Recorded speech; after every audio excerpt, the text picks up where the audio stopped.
Nous ne pouvons pas arriver à connaître Christ, à avoir la révélation de Christ par une simple étude.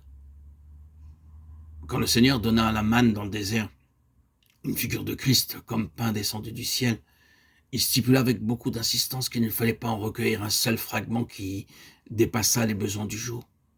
Si les Israélites dans leur récolte allaient au-delà de la mesure de leurs besoins immédiats, la manne devenait corrompue. Le principe ou la loi de la manne, c'est que Dieu garde la révélation de lui-même en Christ liée à des situations pratiques, de nécessité. Et nous ne pouvons pas avoir de révélation à titre de simple enseignement, comme on peut avoir une doctrine, une interprétation, une théorie, pour le simple intérêt de la chose en elle-même.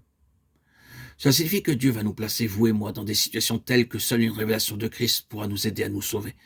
Remarquez que c'est dans des situations pratiques que les apôtres ont eu leur révélation pour l'Église.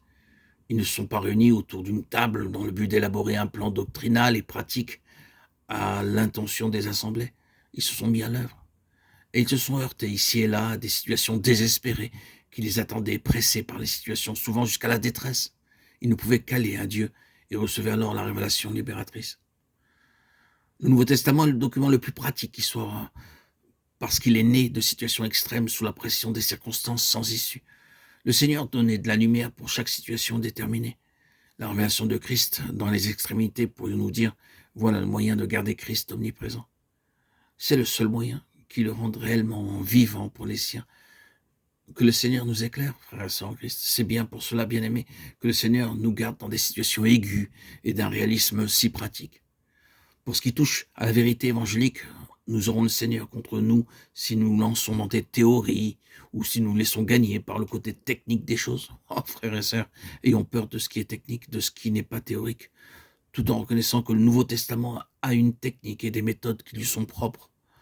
Comprenons bien que nous ne pouvons pas nous contenter de les extraire pour entreprendre de les appliquer. Ah non, nous avons à rentrer dans la mêlée des situations néo-testamentaires pour avoir autant convenable une révélation de Christ qui réponde à chacune de nos situations particulières.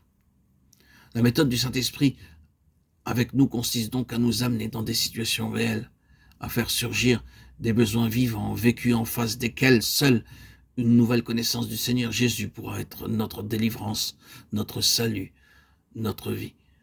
Christ nous donnera alors non pas une révélation de la vérité, mais une révélation de lui-même, une connaissance nouvelle de sa personne, pour que nous en venions à voir en lui quelque chose que nous n'avions jamais vu, et qui se trouvera répondre exactement à notre besoin du moment.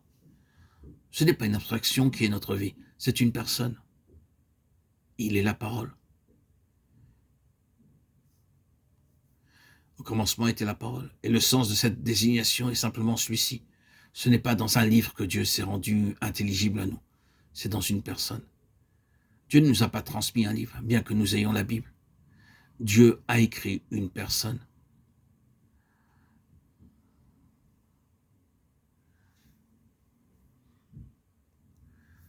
Dieu a écrit la révélation de lui-même, et elle est dans la personne de son Fils, le Seigneur Jésus, la tête. Et vous ne pouvez avoir la constitution des cieux que dans sa personne. La constitution des cieux, c'est la personne se présentant à nos yeux comme Fils de Dieu. Si vous, ni moi, ni vous, ni moi n'allons trouver notre secours dans des choses, dans une doctrine, dans un enseignement, dans une théorie quelconque, c'est uniquement dans le Fils que nous pouvons la trouver et que nous allons la trouver. Car en lui est la lumière et la vie.